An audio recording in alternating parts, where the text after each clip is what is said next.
What up, brother? Yo. Oh man, once again I did not watch Raw this week. I don't think it matters. It was fucking terrible. I didn't watch Raw either. I meant to after basketball, and then I started playing Yakuza 6, and I just couldn't stop playing Yakuza 6.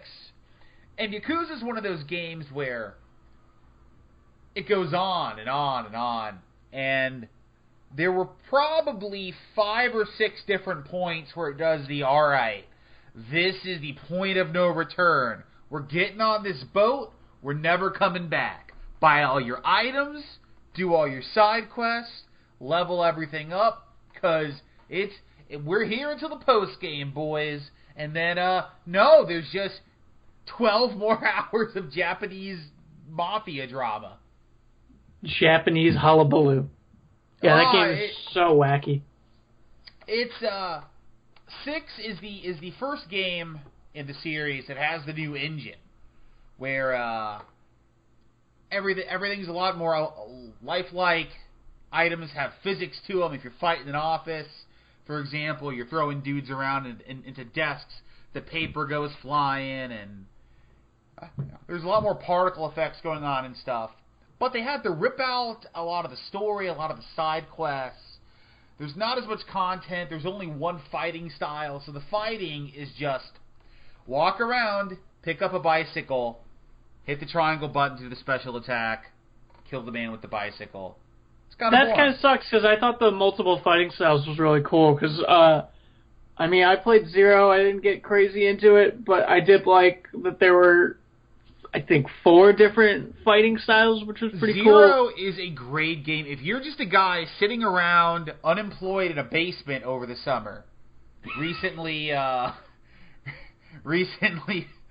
quit a knife job, let me tell you, the perfect thing to get over those post-knife blues. Yakuza 0. It's the best game of all time. What, Dad?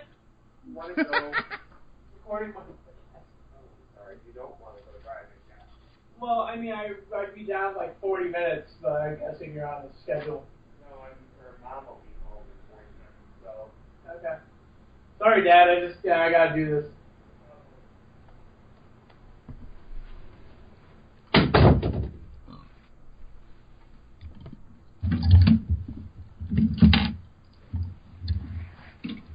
Sorry about that. I don't know. Were we recording? We should probably keep that. Oh, yeah, we're on. This is live, pal. We should probably just keep that in. God damn it. Get the flavor. Did you hear me shout my dad's name very loudly? I didn't. I heard something. And then I heard some dialogue with you and Father Barr. Yeah, I was supposed to go driving. My dad, I'm learning how to drive. Slowly, and he was like, "Oh, let's go drive," and I was like, "I'd be down after I do my wrestling podcast." Yeah, after I do my Pro Graps pod. Oh, I'm starting a new show at the Beer Stew. That's so cool! I'm so excited. We're gonna need you to come down and headline. Oh man, I will totally be down to. That's a big opportunity, Jacob. Yeah, we gotta get rid of the reputation that the past host has left on the Beer Stew. The Beer Stew, folks, has had a dark comedy past, but I feel that it's time for a rainbow to come leaping out of that ozone layer as I mix 8 or 9 different metaphors that I don't fully understand. But I think we can do a good show over there. Yeah, I think there's hope. As long as you don't call women in the crowd bitches and whores, I think you'll be able to top it. I don't think that'll be too hard to... Don't refer to hecklers as that faggot in the suit. As past host, who will go unnamed due to fear of litigation. Just know that the past host... I used to go to the University of Toledo, and after that show got canceled due to racism and hatred, he got a job serving me food on campus, which is hilarious to me. You know what's funny is that Beer Stoop show, this is just comedy, folks. That Beer Stoop show was not canceled due to sexism or racism. You know why that show was canceled? Why? He insulted the bar on stage. Oh, yeah, you're right. That is kind of the main He's reason. like, this place sucks. Everybody was fine with the sexism and racism. They could get past that, but he would open the show and do 10 minutes about, this bar fucking sucks, this bar is the worst, I hate it here, anyway, here's your next comic, Jacob Bar. Like, well, fuck that. Drunken, aggressive 10 minutes, just glass full of vodka on the rocks, baby. And he'd be the type of person to listen to this podcast too, to be like, oh, I wonder what all my old comic buddies are doing. Oh, it looks like Dave and Jacob are doing some gay podcasts. Let's see what they're talking about. Wait a second. Hopefully he didn't get past the part where your dad came downstairs to yell at you. I'm a literal loser at this point. He's like, do you want to come actually do something? No, I'm talking into a microphone about wrestling and stand-up comedy. Get your license though, so you can come down and do my show. Yeah, for sure. I sat down yesterday and I made a list of everybody who I think in the scene is funny, and it was like probably a pretty deep. long list. Yeah, there's a lot of funny people. Yeah, so I don't think we're gonna have any shortage. Yeah, the idea is I'm gonna go to Chicago sometime next month, and then I'll probably hang around. The Ann Arbor, Toledo area for a couple days, week or so, then maybe I'd be able to do it somewhere along them. Cool. Speaking of Ann Arbor, there was a great show Saturday night. Ann Arbor comedian Tanner Oliver. Oh, hell yeah. Has these shows. We crammed over 50 people into this basement. Yeah, I saw it on Facebook. That looked crazy. It was 100,000 degrees in there. I'm guessing you were sweating profusely. I was waterboarded in garlic butter. Just after my set, I had to crawl up the stairs because I was so dehydrated and exhausted. When I was a kid, I loved watching the stand-ups who would go up and they were just these big fat guys and they would just sweat everywhere. And they would go up and they would sweat into the lights and it would just pour off. And I would sit there and I would watch them and I would think, man, those guys are up there working so hard. Those guys are up there working out. I'm not working that hard. I'm standing and occasionally pointing. And that's it. I'm still yeah, but your arms probably weigh quite a bit, so like you pointing at people, that's like a strain on your body, dog. You gotta give yourself some credit. I don't know if that's the nicest thing you've ever said to me or a burn. Dave, your arms are you're so heavy. They're so one of your arms guarantee weighs more than most of my body. Size comparison wise, you're a large man. Jack, dude. I'm a beast. Alright, was there anything noteworthy on the longest running episodic blah blah blah so and so such and such this week? Well, let's see. We had Michael Cole plugging the network a couple times. $9.99, very solid. We had Braun Strowman fight Finn Balor again, and I think they have like good chemistry because I the little guy versus the big guy is cool. It's not very realistic, no shit, but it was entertaining. I watched that, and then I didn't watch anything else. And then I read the spoilers, and it was nothing. Nothing happened. Roman Reigns got booed. Exhibition. Is she turning heel? I don't. Well, you know what? She's probably going to have to be the heel if she's fighting Rousey, because they're not going to boo Rousey. Which is kind of weird because Nia just became a face with that stupid bullying angle. Right before WrestleMania. Yeah. So now she's going to have to be the heel again. Or they could both be faces, but then that doesn't work ever at all. Well, when you've only got 5 hours of TV every week, how can you possibly further all of these storylines long enough to where you don't need random people turning back and forth?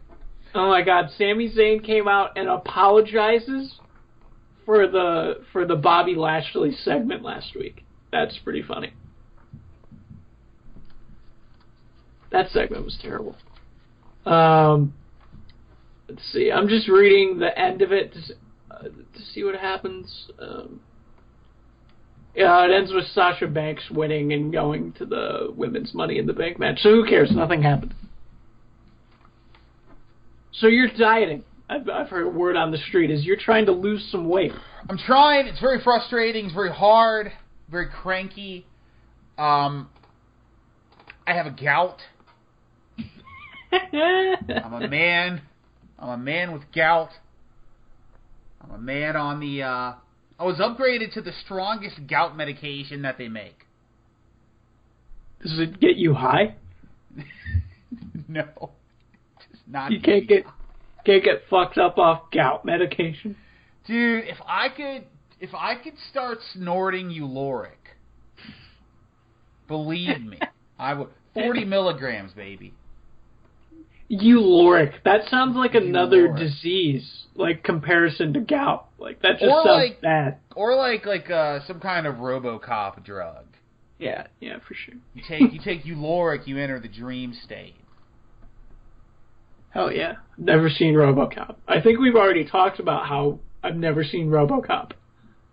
It's pretty good. It's a good one. It's pretty good. This is the worst episode we've done so far, but that's okay. Is it? Is it? Oh yeah. Easily the worst. but that's how is it the worst? Jacob. We just talk about bullshit. Is it because we're talking about you dieting, or I threw off the vibe with my disruption at the beginning? No. It's not you. It's me. Of course. I mean, I'm perfect. I'm the perfect gentleman. That's what I'm trying to say. Speaking of the perfect gentleman, Enzo Amore, who, by the way, not a rapist. No. Not, as far as I know. It's never... I don't... You know what? I don't know what I think, but if he is a rapist and he was not convicted, and then he makes this terrible, terrible song, I kind of like that situation more because that is more ridiculous. This song, which was released on World Star Hip Hop, which is a place where actual rappers release their music. Like Drake had a song that was on that YouTube channel.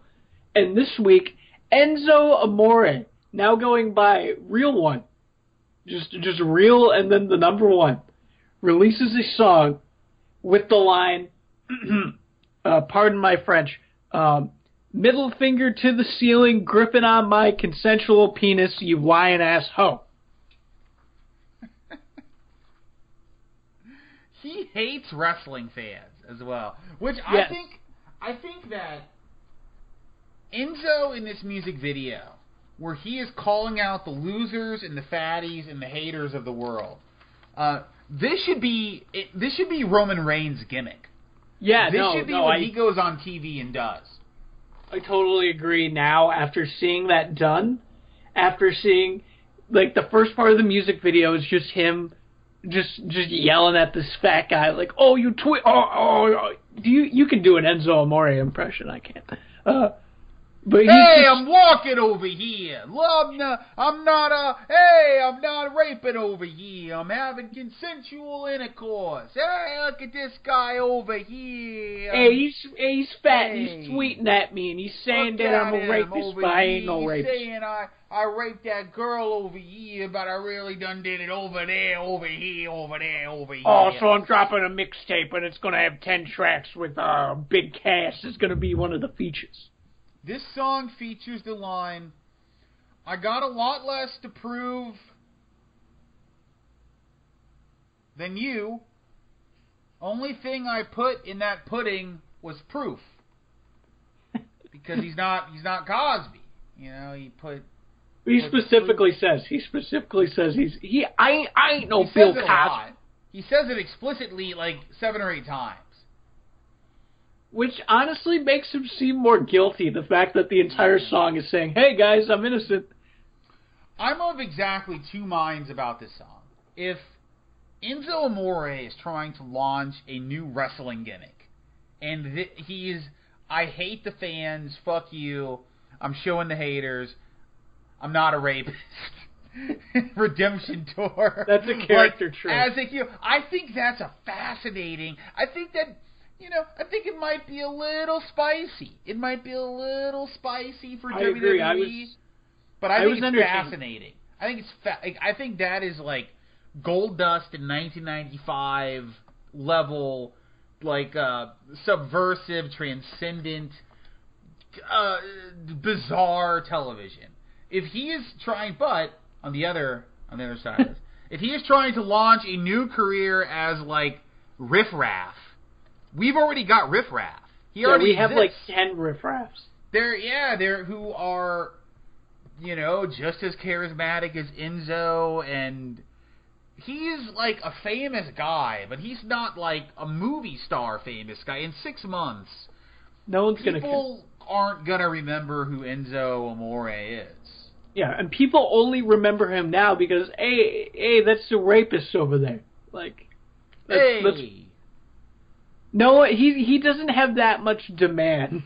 No one, you don't see New Japan or Ring of Honor going, oh, Enzo Amore, oh, we need that. We need the realest G in the room. Well, he can't work. Like, that's a big problem with him, is he is terrible in the ring and very dangerous. Yeah, because he can't do anything. Oh man, he messed up some spots. Like he almost got himself killed. He almost wrestling killed Neville. himself on a baseball slide. Like that's the I forgot about that. He almost decapitated himself on a baseball slide. He can't be trusted to do anything. He was fine as the shit talker in the tag team with the big guy. I liked that. I really liked them. Yeah, they were a good pack, and I have to give him his props. I didn't see a lot of it, but what I did see, he was very good in his role as the heel, kind of linchpin, big star of 205 Live. Yeah, no, honestly, like when he took that title from Neville, I was pissed. But then he cut some promos, and you're like, oh yeah, he's a really good talker, and he's bad in the ring, but it kind of evens out. Because, like, it was everyone just trying to take this title from Enzo, and he was just finding ways to keep it.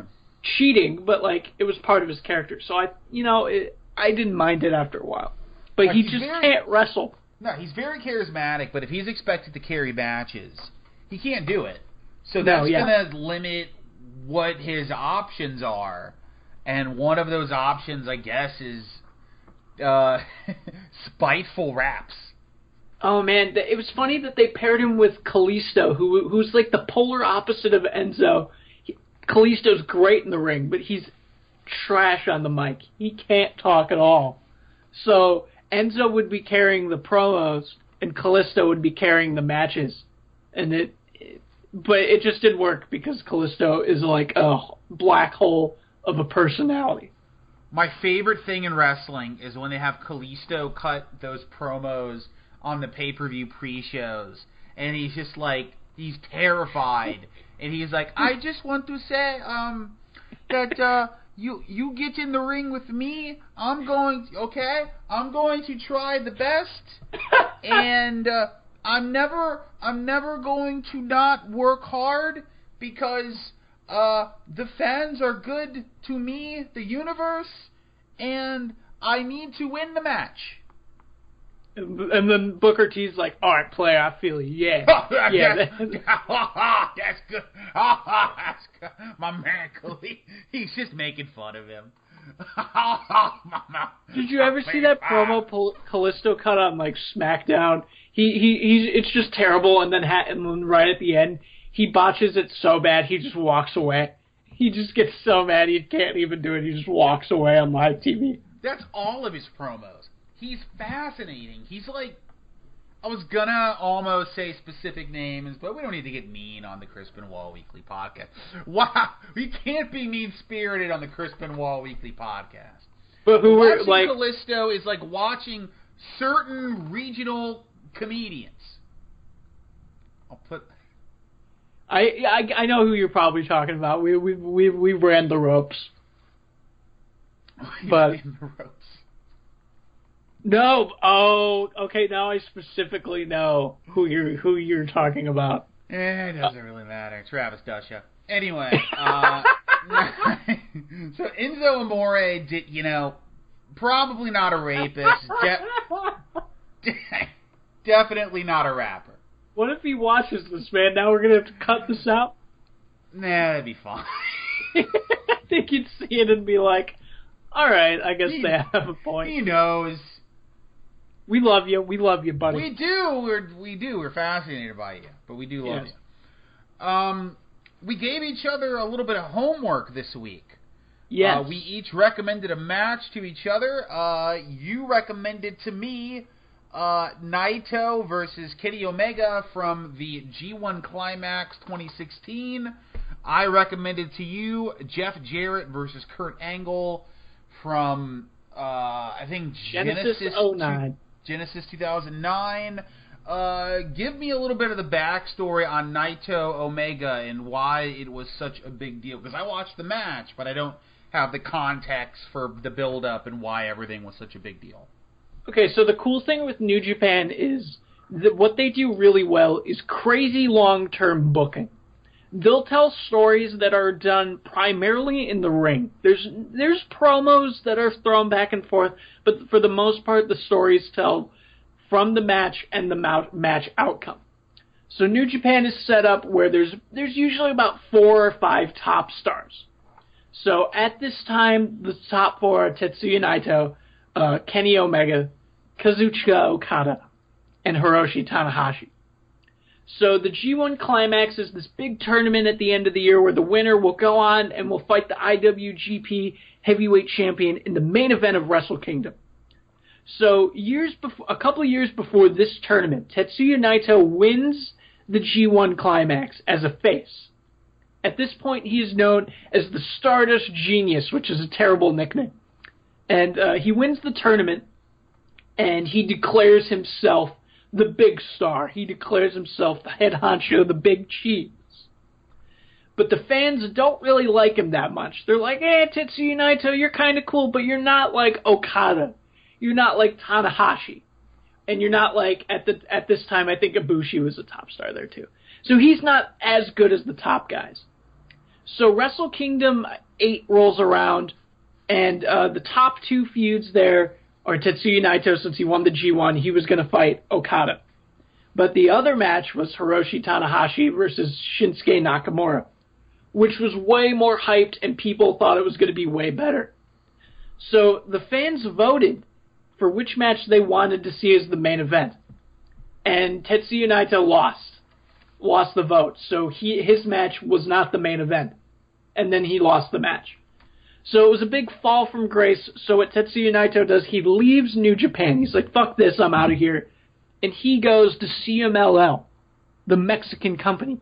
And he basically reinvents himself as this bad guy, shit-talking dude. He forms a new group, and he adopts this new wrestling style called Tranquilo, where he'll act really cool, and he doesn't give a shit, and he'll spit on people.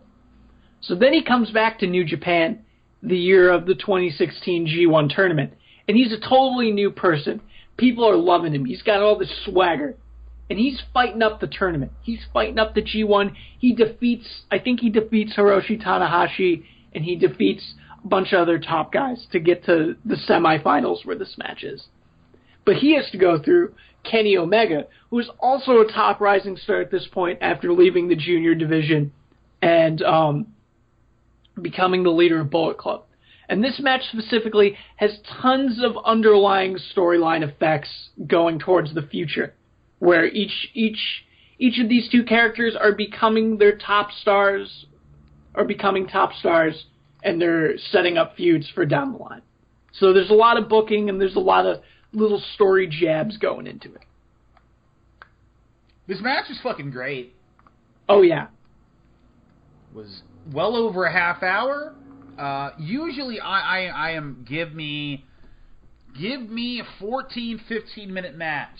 I'm not looking for anything too long. I thought this was great. Held my attention the whole way through.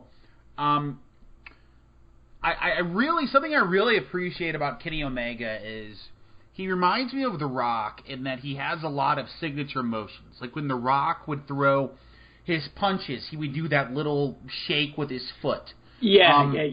When a little swagger.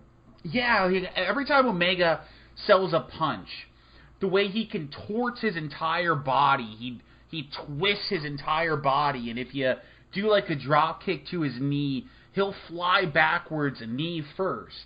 And he's a cartoon, and it works. But he's not. There's something about it where he's slapstick, and it's very entertaining, and it's funny to watch at times. But it's not like a Dolph Ziggler where he's just kind of flopping around. Mm-hmm. It just feels like he's taking these moves in a super impactful way. And if you kick him in the knee, you have kicked him in the knee, and he's flying backwards, knee first, rather than just flying backwards. He's a tremendous seller. Because New Japan matches are 10 times stiffer than anything else. Like when Kenny does those running knees, you hear those knees, and you cringe a little bit. They had a table set up in the crowd. Oh. And I don't know if I had ever seen this before, where there's a table set up in the crowd, and Omega does an outsider's edge to Naito over the barricade, through the table, and it was sick, not so much in the fact that, that was such a dangerous spot, but you're just not expecting it. You're not expecting a table bump in the crowd over the barricade. Yeah, and he flew super far. Yeah, just a little twist like that can make it seem so much fresher. And it was a tremendous match, and they were spitting on each other and shit. That's my one beef. I hate spitting. Really? Spitting is gross. I think it added to the match though, because Tetsuya Naito is just fucking. He hates all these other wrestlers. Kenny Omega's the only thing standing in his way from the finals, so he's spitting on him. He doesn't care. Kenny Omega's spitting back. Save it for the diamond, boys. Unless you're playing shortstop, keep your spit in your mouth, folks. Fair. Yeah, I loved that match. That was the reason I recommended this match, because I think it was the first match that really got me into New Japan Pro Wrestling. And since I recommended you this match and you liked it, I can recommend you other matches that are kind of in the same story. And this is kind of like a prelude, because the next match I'll recommend you will have tons of story to it. This is more of like the setup for what's down the line, like a taste. Nice. I'm looking forward to it. I'm looking forward to that whole buffet, baby. To the whole buffet of hot young Japanese wrestlers. So those young boys. I gave you Jeff Jarrett versus Kurt Angle from TNA Genesis 2009. You have an anti-Jeff Jarrett bias from your own ignorance. Tell us a little bit about your history with Jeff Jarrett and your disdain for the King of the Mountain, the Chosen One, Double J. Okay, so as a young wrestling fan, I never really watched WCW at all. So, and that correct me if I'm wrong, was Jeff Jarrett's proving ground. That's where he was the King of the Mountain. I would say before TNA, he would be kind of equally known for his WWF and WCW runs. Because as a WWF, he was an Intercontinental Champion. He was usually like the number 2 or number 3 heel. He was an upper mid-card guy. Mm-hmm. And he got the belt in WCW. But by the time he was their main eventer, they were really in the shitter. Mm-hmm. Yeah, and I'd never really experienced any of that. My only real experience with Jeff Jarrett was a couple TNA matches, and I just didn't get him.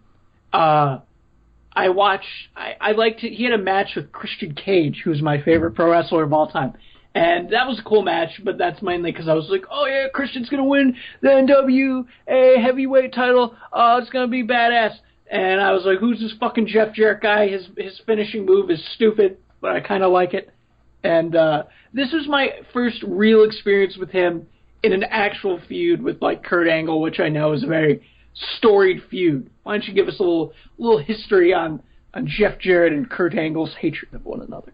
A tremendously heated feud, because in real life, Jeff Jarrett was the owner of TNA. He was the founder of TNA. Kurt Angle came into the company in the fall of 2006 after being fired from WWE for doing too many drugs. And TNA had no problem with this. TNA loves drugs. It's fake. I don't care. just who cares? Just don't die. So they brought him in. He did not die, but instead provided hundreds of classic wrestling matches over the years. As his relationship with TNA grew, Jeff Jarrett, owner of TNA, developed a relationship of his own with Kurt Angle's wife.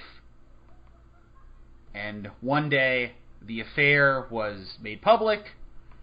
Jeff Jarrett was fucking Karen Angle.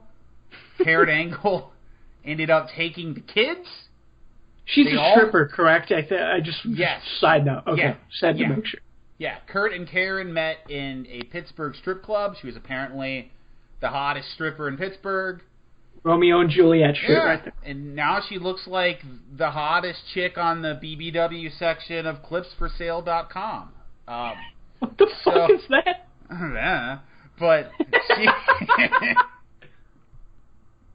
Anyway, she's looking great. But she took the kids to the Jarretts. Jeff's wife had recently passed away from cancer, so he was looking to fuck again. Yeah, he's a free man. Yeah, and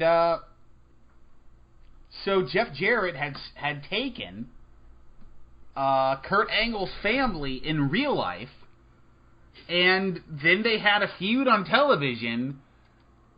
And I don't think they ever actually came out and spelled out everything that had happened. But at this point, if you're watching Impact on Spike TV, you know what's going on. And they had some of the most intense matches. And this match at TNA Genesis was their first big singles match after all of this had broke.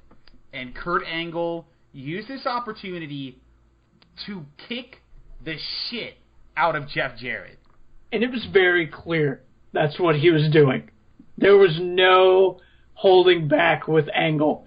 Every punch Angle threw felt a lot rougher than any punch Jarrett threw. When he hit Jarrett in the head with that bell. Oh my god. Like, I don't think he was busted open from blading. You heard him whack him in the head with that bell. You heard the ding. He literally cracked. He used his head as the hammer. It was great. I took some notes because I thought parts of it were really funny.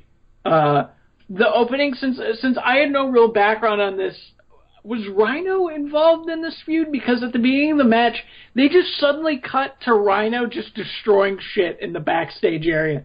Like, the matches started, they're, like, doing the, like, grappling holds, and then it's just Rhino just throwing shit around in the back for no reason. Kurt Angle was in a stable called the Main Event Mafia. Oh, that's right. It was a stable made up purely of former world champions. So it was Kurt, Sting, Booker T, Kevin Nash, Scott Steiner. And they had beaten up Rhino. And this was him, he had crawled his way to the arena, and he was pissed and throwing stuff around. But he's there and ready for a fight. He's an angry rhinoceros. Mm-hmm.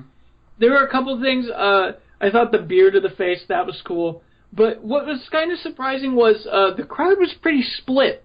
I was surprised so many people liked Jeff Jarrett and how so many people did not like Kurt Angle. Well, Jeff Jarrett was the babyface in the feud. And, oh, was he? Yeah. Well, I didn't know that. because on TV, Kurt Angle was the leader of the evil heel group, and Jeff Jarrett was the babyface founder of the company. Even though he stole this man's wife and his kids. But I think people also kind of recognize that, like, Kurt Angle is a mess. Oh, yeah. I mean, and I think even the wrestling fans, who are way too smart and know way too much, were like, maybe Jeff's a better option.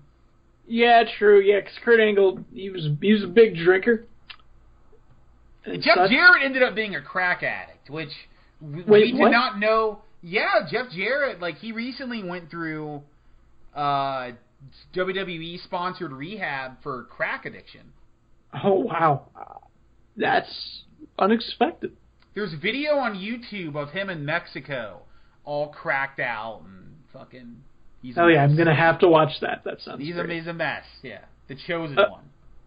Angle got a holy shit chant just from being thrown out of the ring, which I thought was interesting because wrestling fans now are so jaded. You have to kill someone to get a holy shit chant. They got a holy shit chant from him just falling out of the ring, which is pretty funny. Let's see. Oh, Jeff Jarrett did the pedigree, which was really bizarre. Yeah, there was a period where he was giving guys the pedigree as a setup move, and it was very clearly a shot and very clearly funny.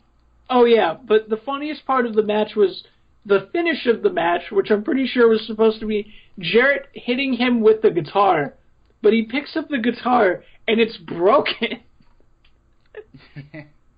Like, the guitar had broken, even though it hadn't been used. He picks it up, it breaks, and then Kurt gets a roll-up. Had broken apart from the bass. So he's just holding... I'm not a musician, clearly. He's holding the round part of the guitar. Yeah, I have no idea what part that's called. And he looks really confused, so instead he picks up a chair and hits him in the head as hard as he can. It was a good save, I thought. Yeah. It was like, which do you think hurts more? The guitar spot or getting hit in the head with the chair? Oh, the chair, absolutely. Because the guitar is made out of balsa wood. Mm-hmm. So it just kind of shatters as it makes impact with your head. Man, I haven't seen an unprotected chair shot to the head in a long time. I miss them. So seeing that now, it really hits me, because you're just like, oh yeah, that isn't fun at all. He didn't even hit him with the part of the chair which like folds in. He hit him in the head with the top of the chair. So he just got whacked. Nothing is as satisfying of a thwack as the noise of an unprotected chair shot off of the back of somebody's skull. It's just a beautiful sound, and there's no other way to do it. It's so ridiculous to think that people were just getting concussions from one chair shot to the head. And then you look back on matches like The Rock versus Mankind, which is just like 30 chair shots to the head. I don't know how Mick Foley even has a brain at this point. I don't think he does.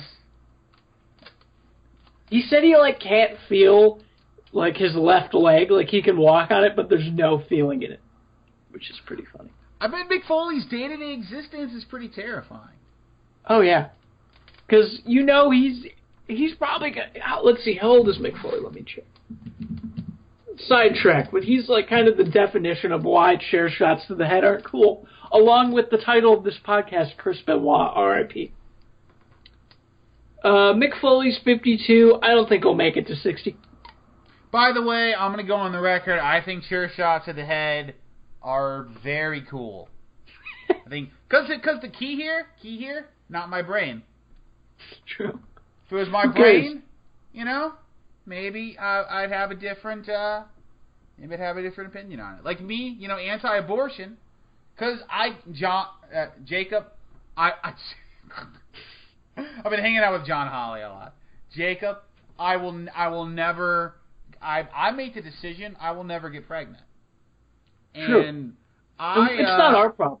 listen, okay, I respect the people that do make the decision to get pregnant, right? But it's a decision not for me. I decided, you know what? I'm against it. I will never get pregnant, and therefore, I should be able to legislate the people who will get pregnant. So. Oh yeah. And if another wrestler kills his family because of chair shots to the head, well, we just get to start another podcast then. That's going to be the Patreon once Dalton Castle murks his grandma. We can. Dalton Castle, he'd do it with like a weird smile on his face too. He looks like he'd enjoy it. It would definitely be something sex fiendy with that guy. Yeah. Do you think that'd be a heel turn? Do you think he comes out and he's like, I murdered my grandmother, and the crowd just cheers? Yeah, you can't. He's so lovable. Yeah, his finishing move is crazy. The bangarang, ridiculous looking. He's got the boys, who are actual wrestlers, come to find out. Like, I didn't realize that either, but Dalton Castle's boys are pretty good. They're not just like henchmen. They can actually wrestle. Yeah, they're bumpers. They're pros. Do we have anything else to talk about this week on Easily? And folks, we are sorry. This is the worst edition of the Chris Benoit Weekly Podcast. I feel very drained from Yakuza. There's been a lot of twists and turns, and I was very emotional because of the Japanese drama. It's clearly taken a turn for the worse from being in this basement, so my talking skills are not up to par. Side note, I just saw a car drive through my backyard, which is pretty weird. I don't know what that was. Could you be hallucinating? I hope I was hallucinating, because that is really weird. It looked like my mom's car. So I think my mom might be driving around in the backyard. Maybe she's hallucinating. She could be drunk. That could be something to talk about for next week. Jacob's I'll find out. mother's Alzheimer's. Like we could. Well, let's see. Do you have anything to plug, Dave? Listen. If anybody is listening to this, and you literally show up to this thing that I've been promoting over the past few weeks, and you come up to me and you say, hey, I was listening to I'm a fan of the Chris Benoit, because we haven't even promoted this on our Facebooks. No, it's just YouTube so for now. Nobody in the world, other than people typing Chris Benoit into YouTube, which I would imagine is an enormous audience. Yes. If you have found this show somehow, and you show up to this show, June 21st, 8 p.m., at Hensville in downtown Toledo. It's going to be the rooftops of Fleetwood's, which is a bar, downtown Toledo. I will give you a kiss. You can choose the lips, you can choose the cheek, you can choose the forehead, or you can choose the ass, honestly. That sounds worth it. Like, if I were a listener, I'd be buying a plane ticket from wherever I am. Yeah, if you don't have to live in Toledo. If you find a way, you're at this show, you come find me. Lips, forehead, cheek, or ass. That's a fair trade. Also, speaking of the podcast, June 10th, I'm going to be at Wiley's Comedy Joint in Dayton.